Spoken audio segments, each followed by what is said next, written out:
Selamat datang di Manajemen Professional Development. Di Manajemen Professional Development ini, kamu akan mempelajari tentang data science, pemrograman di data science, serta membuat model machine learning. Tak kenal maka tak sayang. Jadi izinkan saya memperkenalkan diri. Saya Edi Wijaya, seorang data scientist di salah satu startup di Indonesia di bidang e-commerce.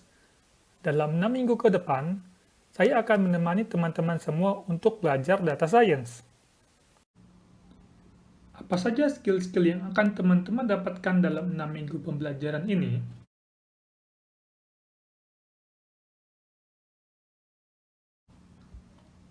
Yang pertama, teman-teman akan belajar tentang pemahaman data science. Di sini, teman-teman akan mampu menjelaskan apa itu data science. Yang kedua, teman-teman akan mempelajari bagaimana cara memprogram dalam bahasa pemrograman Python. Di sini, kita akan menggunakan Python karena merupakan bahasa pemrograman yang paling favorit dalam dunia profesional data science di Indonesia. Yang ketiga, teman-teman akan mempelajari penggunaan library dasar di data science, yakni NumPy dan Pandas. Kedua library ini adalah alat dasar dalam pengolahan data di data science, pada umumnya untuk penggunaan bahasa pemrograman Python. Yang keempat, teman-teman akan mempelajari bagaimana cara membuat data cleaning, data visualization, dan feature engineering. Tahapan ini merupakan salah satu proses yang krusial dan memakan banyak waktu agar model machine learning yang teman-teman buat bisa mencapai optimalnya.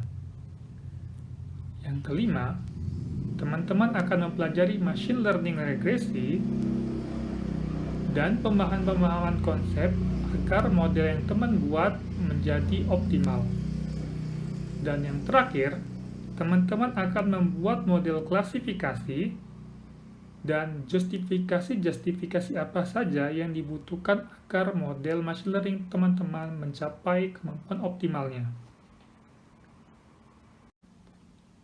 Ini adalah garis besar pembelajaran data science di online course ini. Di sini, teman-teman akan diberikan penjelasan materi pembelajaran yang akan dipelajari selama 6 minggu ke depan. Selanjutnya, teman-teman akan mempelajari tentang konsep data science, metodologi data science, serta anaconda. Di minggu kedua, teman-teman akan mempelajari Python dan NumPy. Di Python, teman-teman akan belajar mulai dari tipe data dan operasi dasar pemrograman di Python, hingga akhirnya teman-teman akan mampu membuat fungsi dalam bahasa pemrograman Python. Di NumPy, teman-teman akan belajar operasi-operasi dasar di NumPy dan mampu mengaplikasikan ilmu aljabar linear menggunakan library ini. Di minggu ketiga, teman-teman akan mempelajari Microsoft Excel-nya Python. Di sini, teman-teman akan mampu melaksanakan descriptive analysis. Di minggu keempat, teman-teman akan mempelajari bagaimana cara melakukan visualisasi data, data cleaning, serta feature engineering.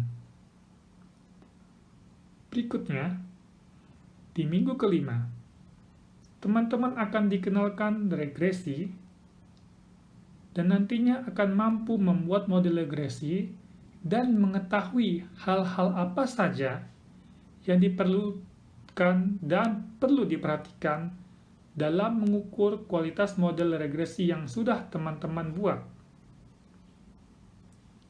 Di minggu ke-6, teman-teman akan dikenalkan dengan klasifikasi dan nantinya teman-teman akan mampu membuat model klasifikasi.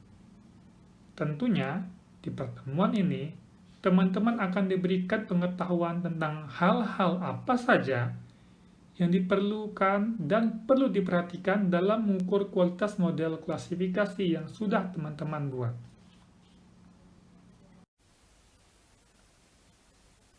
Mari kita masuk ke pembelajaran minggu pertama.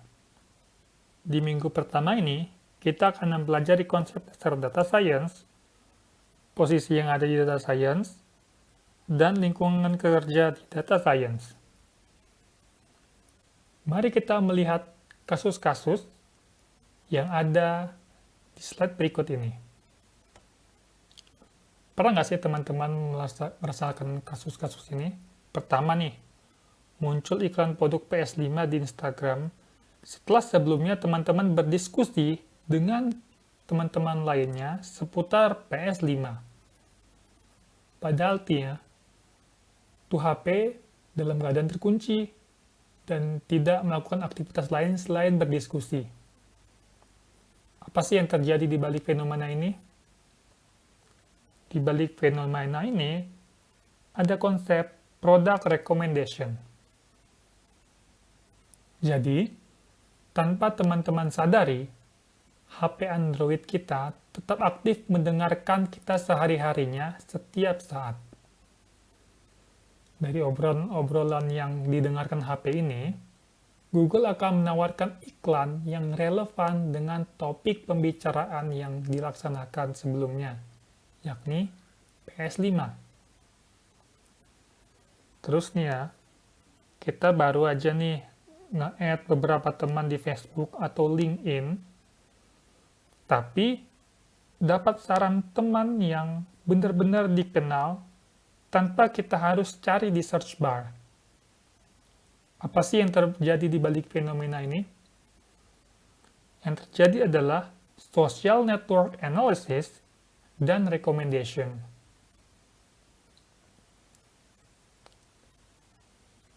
Dan yang ketiga ini cukup heboh ya dalam setahun yang lalu. Swapping wajah dari gender pria ke wanita di Face App.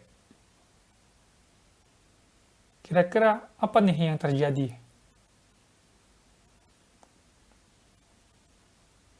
Yang terjadi adalah ada pengaplikasian deepfakes menggunakan Generative Adversarial Network atau yang kita sebut dengan GAN.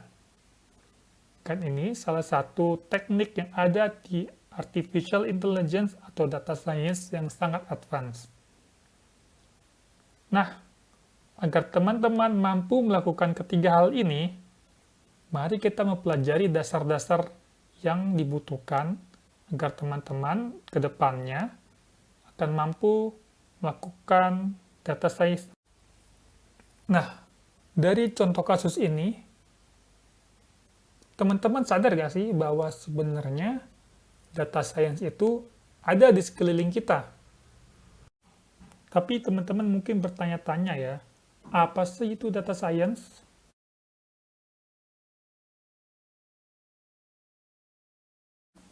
Ini definisinya. Jadi, data science itu adalah bidang interdisiplin yang menggunakan metode saintifik, proses, algoritma, dan sistem untuk mengekstrak pengetahuan dan pemahaman dari banyak data terstruktur dan tidak terstruktur. Dan kalau bisa kita visualisasikan, data science itu diagram Venn-nya seperti ada di grafik sebelah kiri. Dan komponen-komponennya ada 4. Pertama, komunikasi. Kedua, statistik. Ketiga, programming. Dan keempat, bisnis. Karena memang sebagai orang data, kita akan mencoba menyelesaikan masalah-masalah yang ada di sekitar kita. Selanjutnya, kita akan mempelajari metodologi data science. Kita akan belajar bagaimana sih alur kerja yang ada di data science.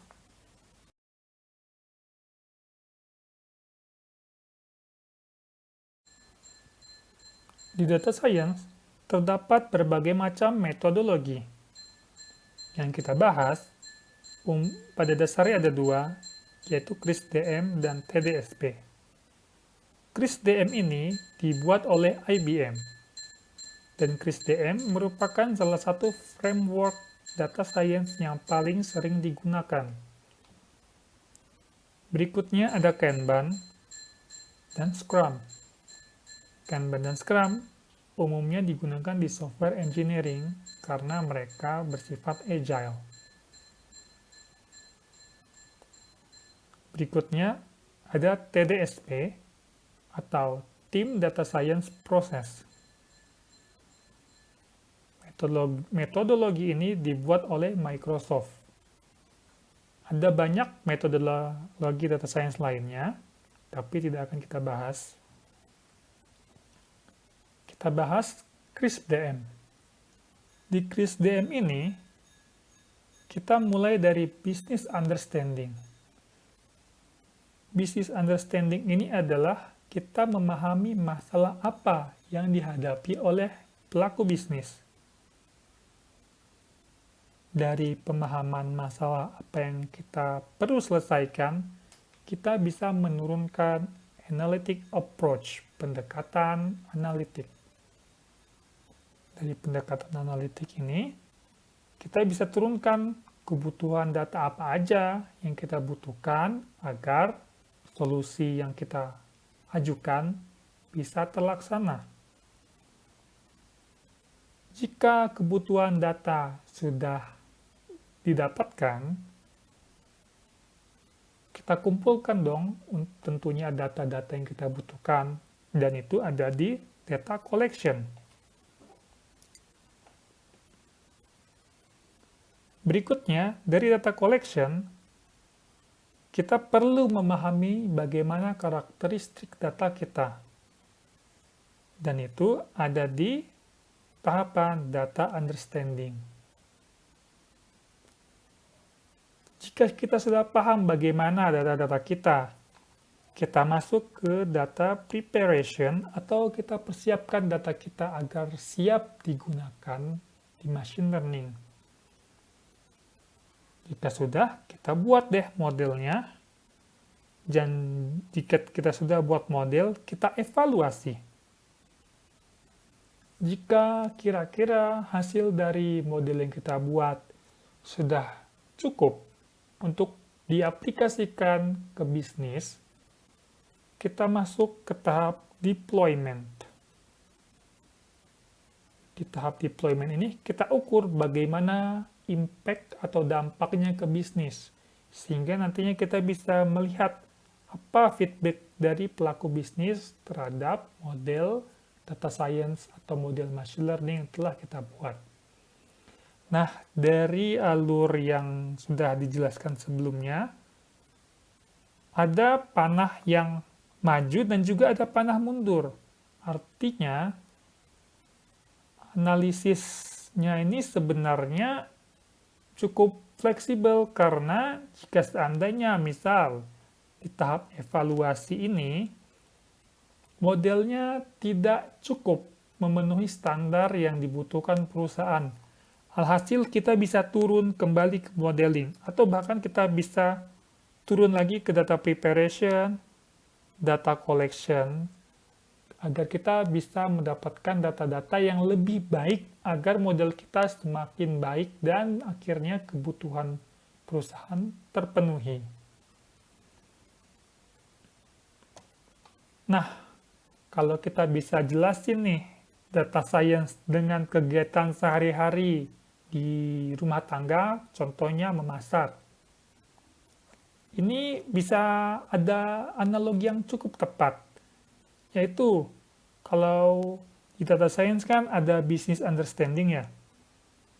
Itu sebenarnya setara loh dengan memasak tentang mencari tahu apa yang ingin dimasak. Kalau kita udah tahu yang ingin kita masak apa, tentunya kita tahu nih resepnya apa, butuh bahan apa. Itu setara dengan data understanding. Kalau kita udah tahu resepnya apa, kita tahu nih bahan-bahannya dibutuhkan apa, kita siapkan dong bahannya ya. Dan itu setara dengan data preparation. Udah nih kita siapin bahan yang kita butuhkan sesuai dengan resep yang ada. Kita masak masakannya. Itu setara dengan machine learning modeling. Masakan udah dibuat, tentunya kan kita mau makanan yang enak ya, yang memenuhi standar atau bayangan yang kita inginkan gitu. Kita cicipi deh masakannya. Kita cek apakah masakan sudah enak. Dan tahapan ini setara dengan validation. Jadi kalau seandainya masakannya udah enak, bisa deh kita konsumsi. Tapi kalau seandainya masih kurang enak, kita kan perlu nanti misalnya nambahin bumbu tambahan, atau misalnya terlalu kurang asin, kita tambahin garam. Kalau masih kurang bahan-bahan lainnya, kita bisa tambahkan bahan-bahan yang kita butuhkan agar masakan kita enak. Nah, jika kita sudah memenuhi standar yang kita inginkan, kita bisa nih membuat masakan kita agar lebih laku di bisnis. Kita jual deh. Tentunya kan kalau jual kita butuh produk yang sama dalam jumlah banyak. Jadi kita buat lebih banyak makanan biar bisa dijual. Salah satunya mungkin aplikasinya ada di produk-produk makanan siap saji yang sudah tahu resep, sudah tervalidasi rasanya enak, tinggal dijual aja, diproduksi ulang. Dan itu setara dengan deployment di data science. Nah, jadi teman-teman, sebenarnya polanya memang mirip antara data science dan masak. Jadi teman-teman seharusnya tidak memiliki kesulitan karena bisa membayangkan dengan keseharian-seharian kita pada umumnya ya. Selain CRISP-DM, ada metodologi lainnya yaitu TDSP, yakni Team Data Science Process. Kalau teman-teman perhatikan ya, sebenarnya pola dasar umumnya itu sama aja. Tapi yang bedanya adalah dia bersifat lebih agile. Bisa teman-teman lihat dari modeling bisa kembali ke business understanding. Dari deployment bisa kembali ke data acquisition and understanding. Jadi sebenarnya adalah versi lebih agile-nya atau lebih gesit dibandingkan dengan versi CRISP-DM. Mari kita bahas role data science. Apa aja sih posisi-posisi yang ada di data science? Nah, kalau teman-teman lihat, di data science sendiri itu ada hierarkinya. Yang paling dasar ada collect, dan yang paling tinggi adalah application. Yang paling atas ini ya. Mari kita bahas dari yang paling bawah terlebih dahulu. Collect. Collect ini artinya kita mengumpulkan data-data yang ada. Ini dilaksanakan oleh Data Infrastructure Engineer. Kalau kita sudah mengumpulkan data nih ya, kita tentunya kan mau menyimpan datanya biar nanti bisa sewaktu-waktu kita ambil. Nah, proses ini dilaksanakan oleh data engineer. Setelah datanya disimpan, kan kita mau menyelesaikan masalah nih ya dengan data science, tentunya kita perlu nih sewaktu-waktu mengakses data yang kita butuhkan. Dan itu prosesnya dilaksanakan oleh data scientist dan data analyst.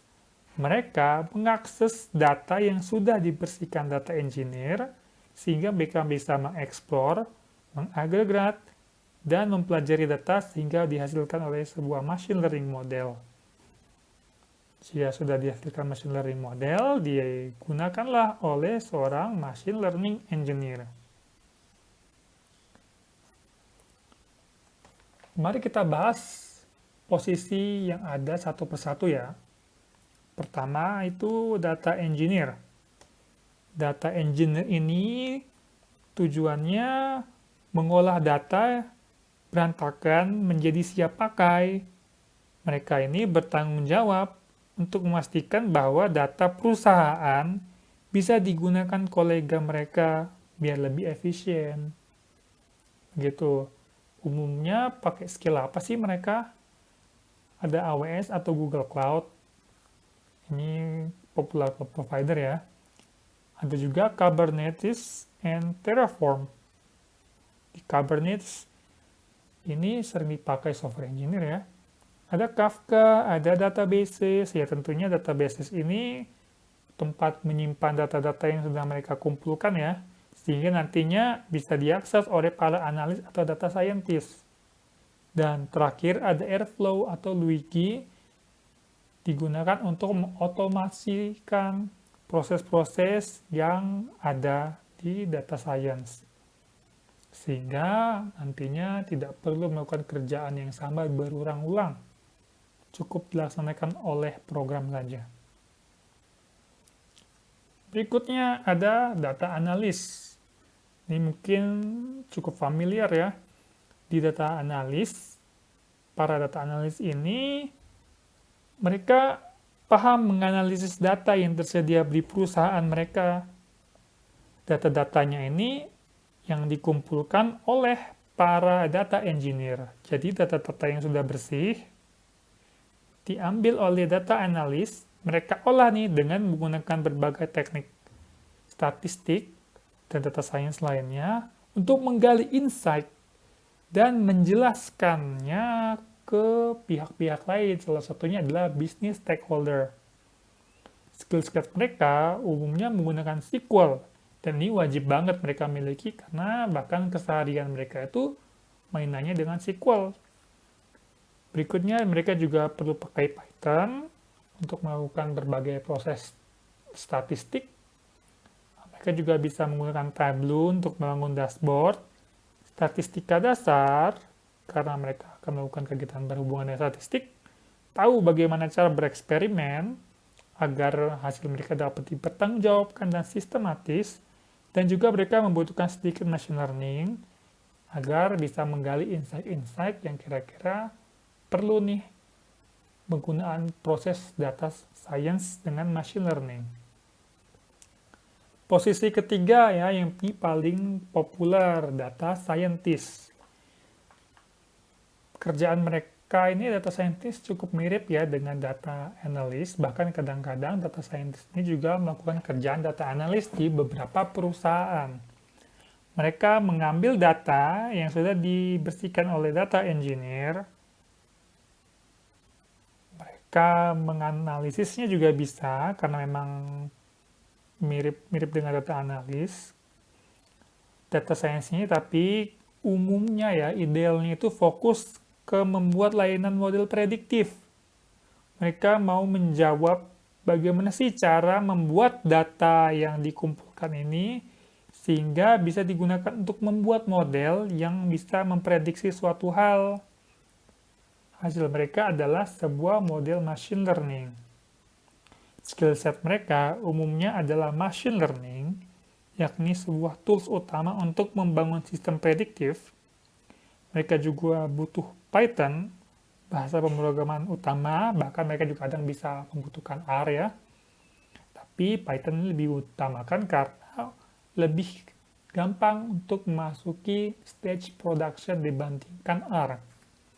Lalu juga mereka membutuhkan SQL agar mereka bisa mengambil dataset yang dibutuhkan.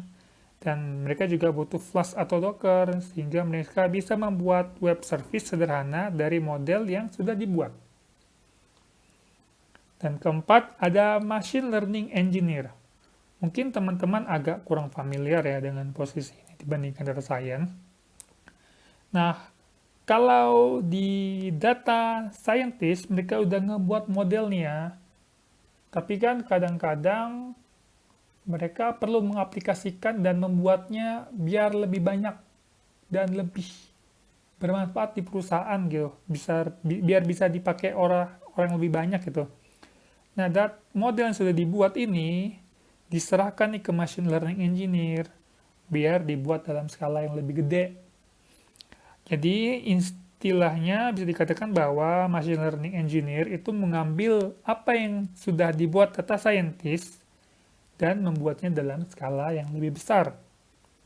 Mereka juga memastikan bahwa layanan mereka dapat di-maintain dan tim mengikuti best practice software engineering yang ada. Mereka itu fokus di engineering ya, dibandingkan modeling. Gitu. Jadi bisa dikatakan bahwa software engineer yang khusus fokus di machine learning deh, gitu. Atau bisa dikatakan kayak data scientist tapi lebih mengarah ke engineering-nya gitu. Skill set mereka umumnya adalah AWS atau Google Cloud, infrastructure tools like Kubernetes and Terraform, Python, Flask, dan Docker ya. Cukup mirip ya kalau kita bandingkan dengan data scientist.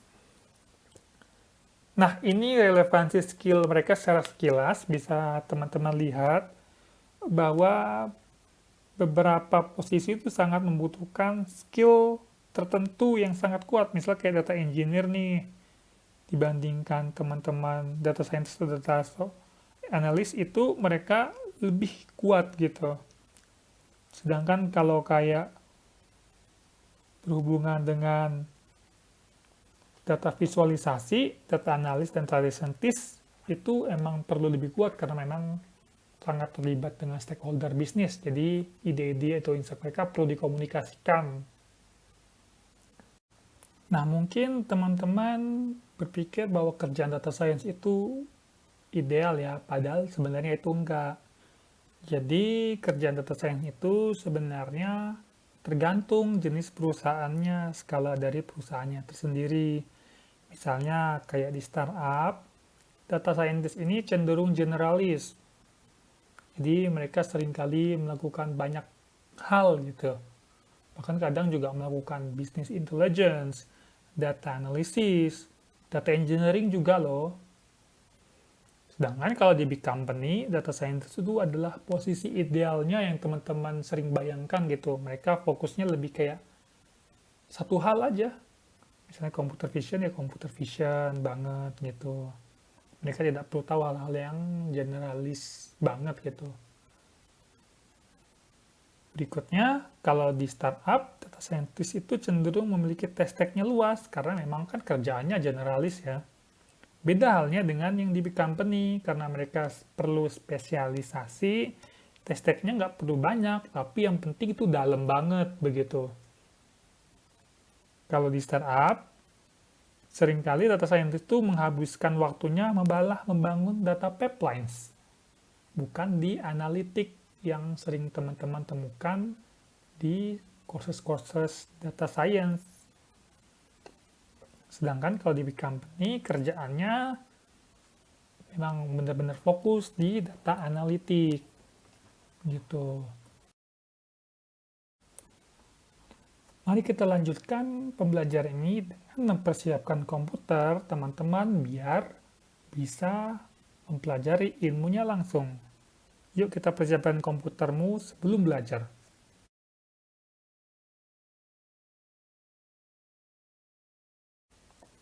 Nah, pertama-tama teman-teman tuh harus install Anaconda dulu ya.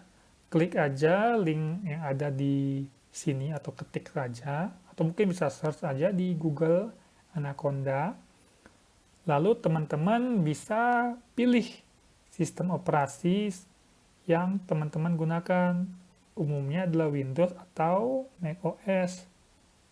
Itu klik aja salah satu linknya, lalu teman-teman download. Kalau udah download, teman-teman cukup install dengan aturan default saja. Gitu.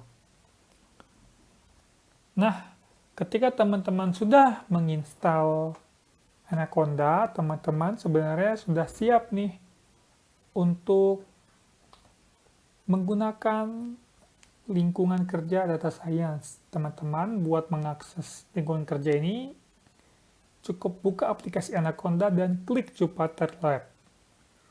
Selain Jupyter Lab juga ada sebenarnya namanya Jupyter Notebook. Cuma yang lebih modern adalah Jupyter Lab, dan Jupyter Lab ini adalah yang akan kita gunakan dalam course online data science ini. Oke, sekarang kita akan membuka Anaconda. Silakan klik di Anaconda Navigator.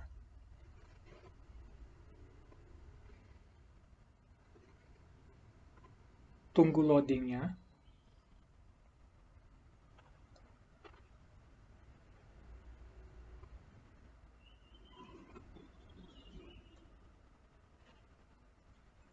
Dan ini adalah tampilan dari Anaconda yang barusan kamu install.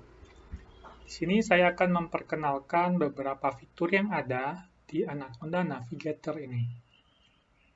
Di Home, terdapat beberapa aplikasi yang telah terinstall. Umumnya, kita akan menggunakan Jupyter Lab. Jupyter Notebook juga bisa menjadi alternatif, tapi pada online course ini, kita akan fokus pada Jupyter Lab karena adalah aplikasi terupdate. Kalau kalian melihat di pojok kiri atas, terdapat tulisan Application On. Ini adalah environment. Environment itu ada setara dengan bahasa Indonesia lingkungan. Ini setara dengan lingkungan kerja kalian atau kayak ruang kerja kalian melaksanakan kegiatan data science. Di sini ada base, root, dan beberapa environment lainnya.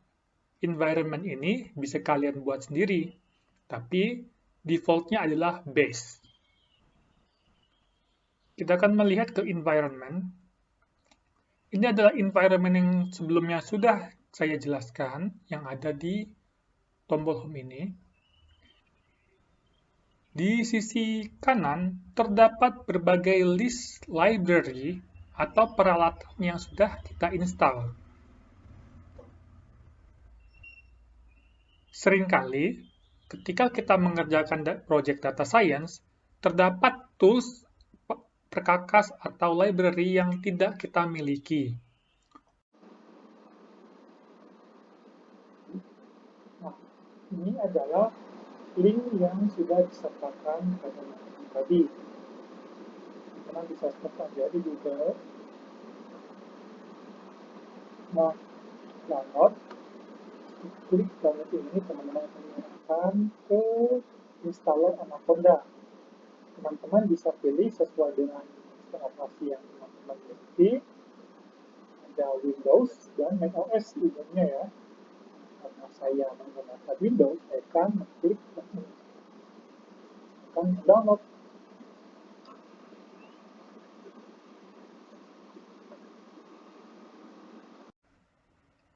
Oleh karena itu, jika kita memiliki library yang tidak kita miliki, cukup klik tombol ini, pilih All. Di sini kalian akan melihat berbagai library yang tersedia. Lambang terchecklist ini artinya library telah terinstall di komputer kita. Sedangkan yang kosong seperti ini artinya library belum terinstall. Misalkan kita ingin menginstal suatu library tambahan, cukup cari search package di sini. Klik tombol ini. Dia akan muncul garis seperti mengarah tanda ke bawah, artinya download. Apply. Tunggu package installer.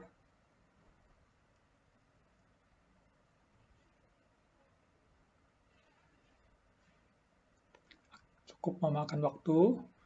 Tapi ketika sudah selesai, klik apply saja di sini, klik tombol hijau ini, lalu tunggu proses penginstalannya.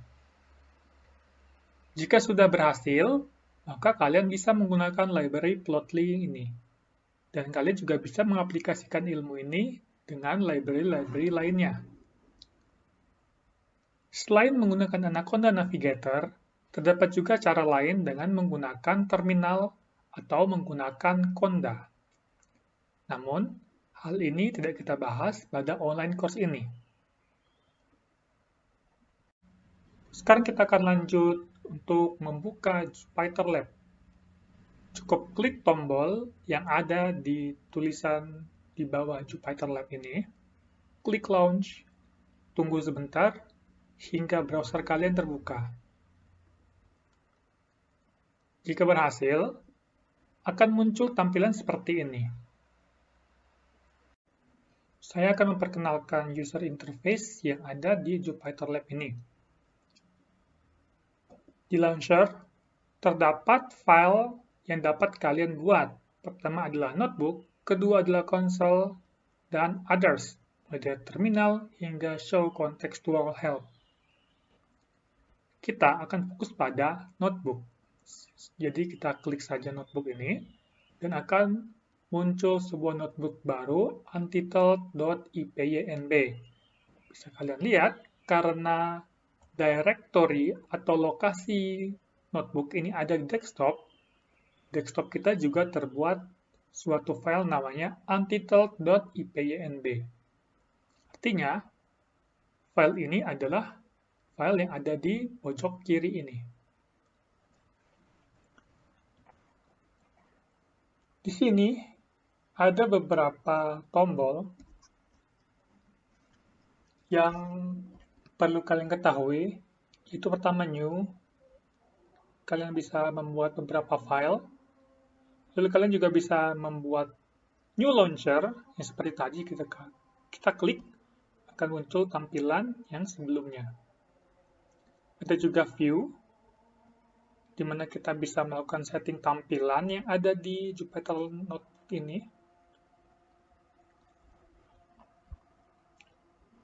Contohnya,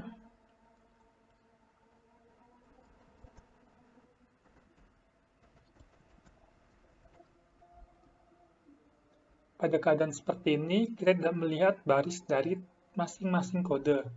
Sedangkan kalau kita klik view show line number, akan dimunculkan garis yang bersesuaian dengan angka baris masing-masing perintah. Selain itu ada run selected cell. Ini setara dengan shift enter. Jadi, teman-teman juga bisa melakukan dua hal untuk menjalankan program. Pertama, shift enter. Saya di sini menekan shift dan enter. Atau teman-teman juga bisa menekan tombol play seperti ini. Ini artinya run the selected cell. Kita klik saja, maka dia akan terakses. Jika kita memanggil variabel d, tekan saja shift dan enter, maka nilai dari variabel d akan muncul. Mungkin teman-teman akan bertanya, apa sih angka yang ada di sebelah kiri ini, mulai dari angka 1 hingga angka 4? Angka 1 hingga angka 4 ini adalah urutan dari program yang teman-teman jalankan. Yang pertama ini muncul angka 1 karena ketika kita buka Jupyter Notebook ini, kode inilah yang pertama kali kita jalankan, diikuti dengan angka kedua, ketiga, hingga keempat ini. Jika teman-teman lihat, di angka keempat ini ada dua. Pertama yang warna biru dan berwarna merah. Yang biru ini adalah kode, sedangkan yang warna merah ini adalah output atau keluaran program teman-teman. Selain itu, teman-teman juga bisa mengganti kernel atau mesin program dari teman-teman, tapi ini advance sehingga saya sarankan untuk tidak mengotak-atik ini. Saya akan klik cancel. Teman-teman juga bisa mengganti mode dari kursor yang sedang teman-teman gunakan, yang garis biru ini ya. Teman-teman bisa awalnya jika menulis 4, ini akan dijalankan jika teman-teman menekan tombol shift, kemudian enter. Sedangkan jika teman-teman mengubah modenya ke markdown, ini tidak akan lagi menjadi sebuah program. Ini akan dijalankan sebagai sebuah teks ketika teman-teman menekan shift dan enter, seperti yang saya lakukan berikut ini. Lihat, tidak ada program dijalankan karena tidak terlihat kurung siku seperti yang ada di atas-atasnya.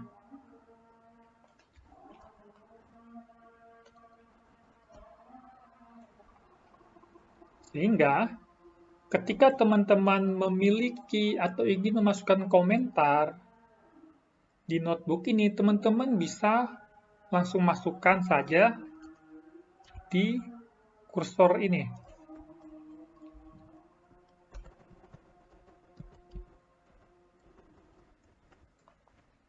Teman-teman klik Markdown, dia akan berubah jadi Markdown, dan tekan Shift dan Enter saja.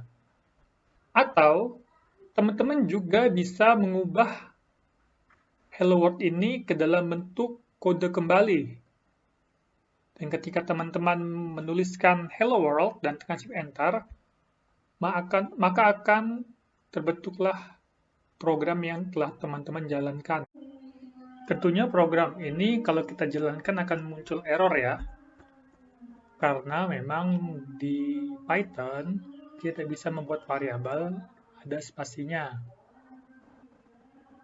sehingga kita bisa mengubahnya kembali ke dalam bentuk Markdown. Tapi di sini saya mau memberikan shortcut agar tidak perlu menekan tombol seperti ini.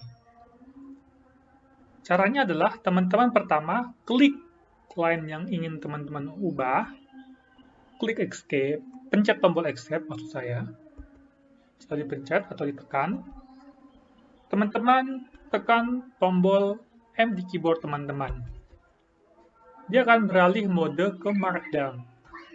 Sedangkan jika teman-teman ingin kembali ke dalam mode code,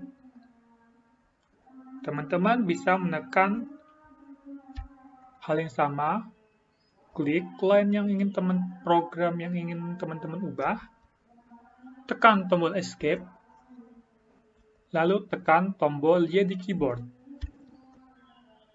Lihat, penandanya sekarang dalam bentuk program karena ada kurung siku.